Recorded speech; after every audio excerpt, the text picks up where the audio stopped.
Hey there, Bill Lethman here for Money Evolution. In today's video, I'm going to be helping you to build out and create your retirement income and withdrawal strategy. And we're going to be hopping into our financial planning software a little bit later in the video here. But what I wanted to do first is just kind of walk through some of the framework that we use to build out these income plans for our clients and the exact process that we use for our financial planning programs.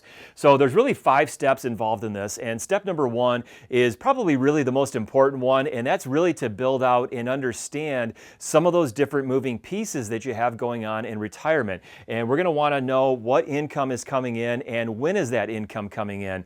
And for many people, that income is going to maybe be a little bit sporadic. Maybe you retire early, but your spouse continues to work for a couple more years. Or maybe you're retiring before you're eligible for Social Security benefits. So you may have some bigger gaps in the early part of your retirement. You may not even be eligible to get that income. You may have a pension that kicks in a little bit later in your retirement, for example. So you're going to want to understand that. You're also going to want to understand how your expenses are going to change over time as well. Many people want to spend more money in the early part of your retirement. You may have heard the phrase, you got your go-go years, your slow-go years, and your no-go years. And so a lot of people want to build in some extra travel and some extra fun stuff in the early part of your retirement. So you're going to want to understand what that looks like there. You're also, maybe if you're retiring before Medicare kicks in, you might have some higher healthcare expenses, or maybe you're still helping some kids kind of get on their way as young adults, for example.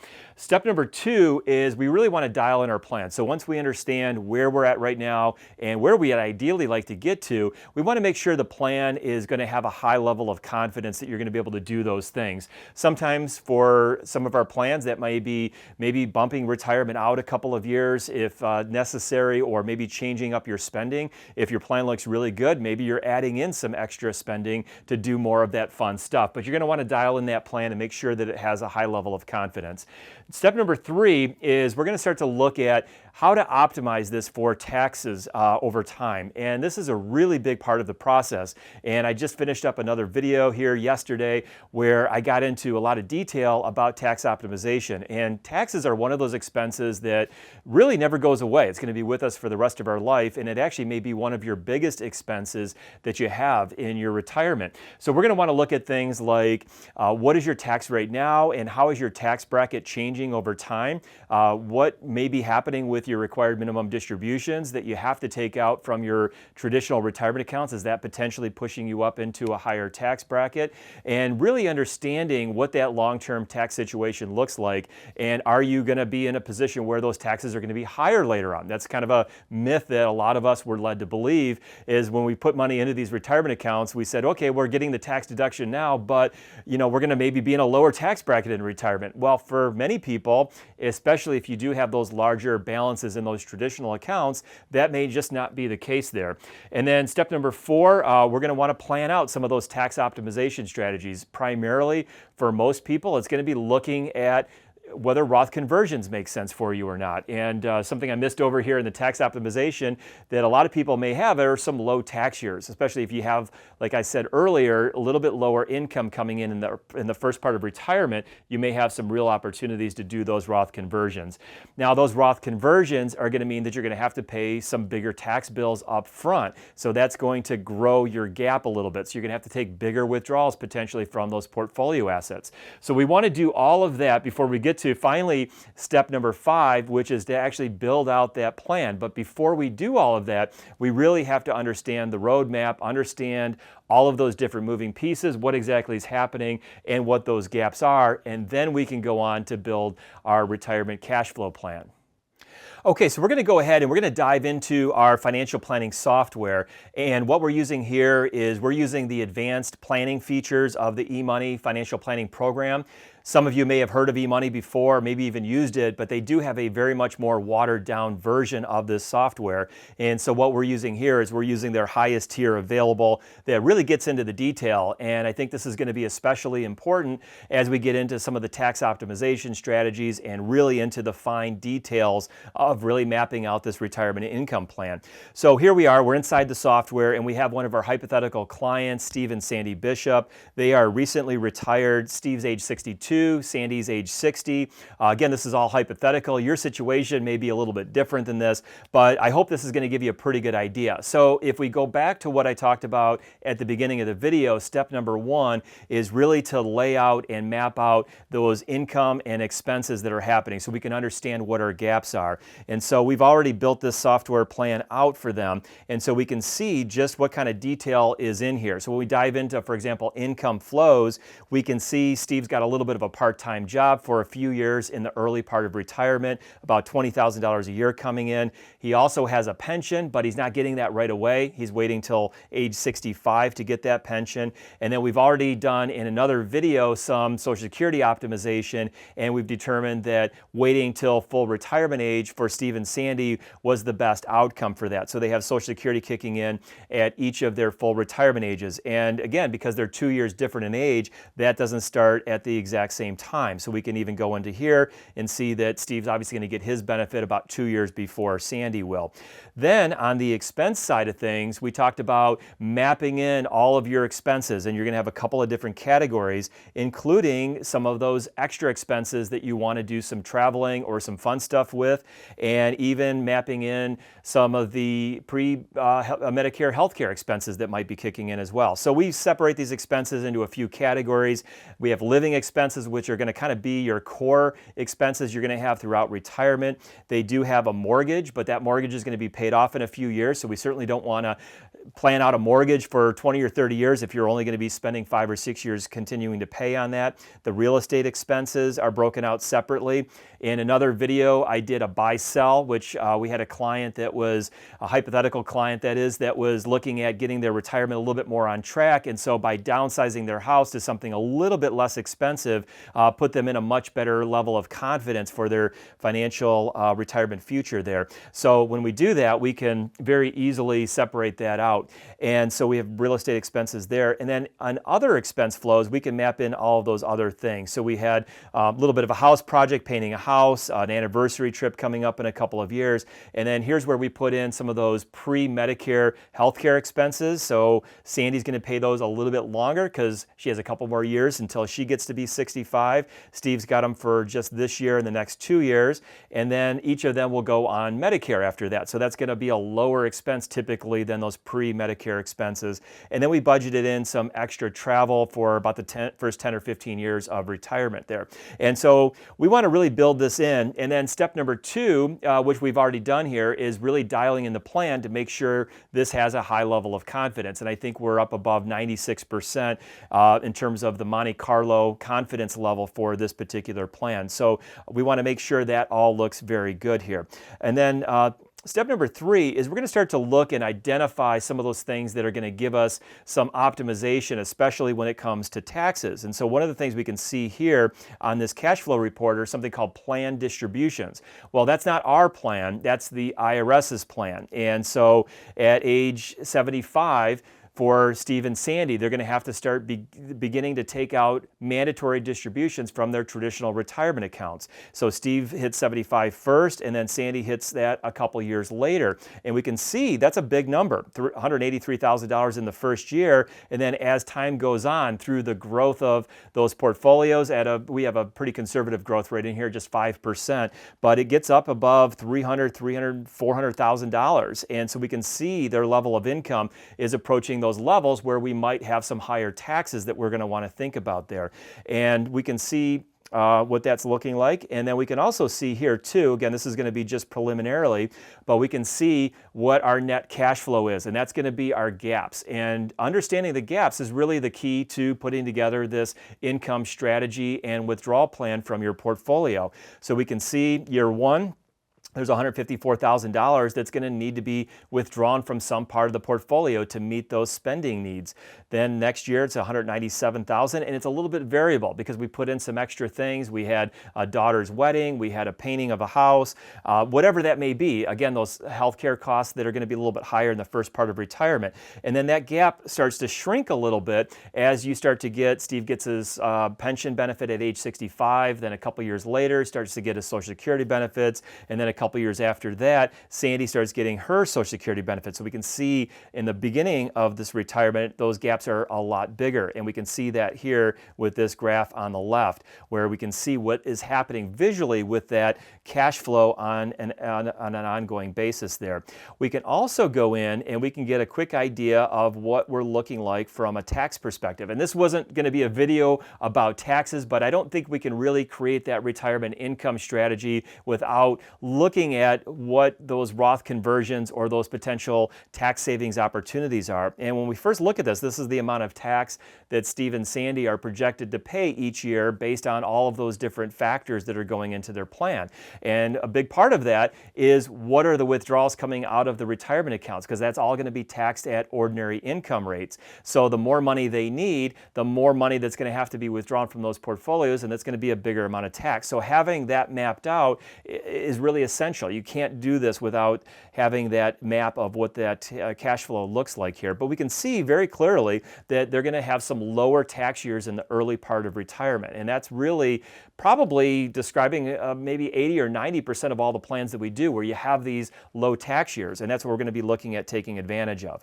Then when we go over to another report, we can see very clearly what this looks like with a long-term tax projection of what our actual tax bracket is. And we're going to see things like, what is our income tax base? That's the amount of our income that's hitting that marginal tax bracket, how far into the bracket we are, and how much room is remaining in that bracket. So if we want to do Roth conversions and we want to target a 12% tax bracket or a 22% or 24% bracket, we can see exactly how much room we might have left in that particular bracket before we go up into the next one.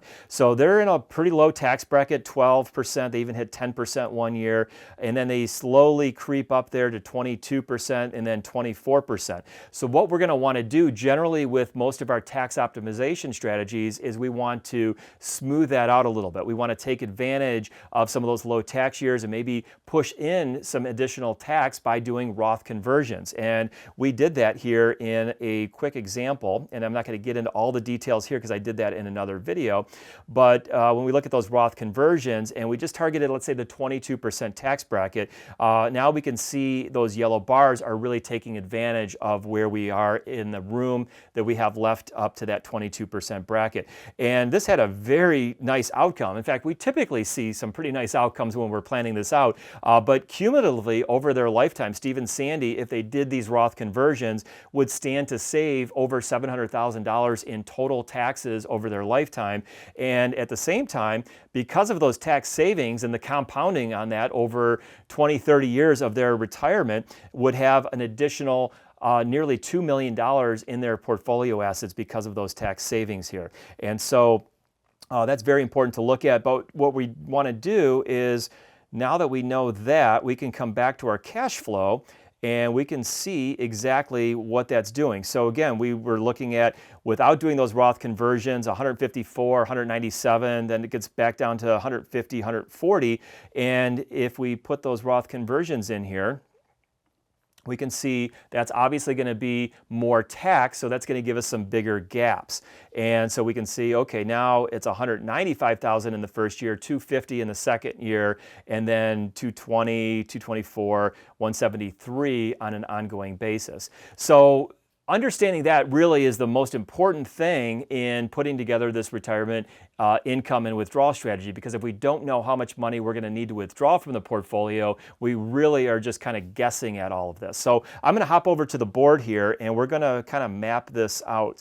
So let's look at what this looks like here. So we have essentially, if we add up those first 2 years, 195,000 and 250, we know we're going to need to put in bucket number one about $450,000. And then if we add up those next 5 years, from years 3 through year 7, that's going to be an additional approximately $900,000.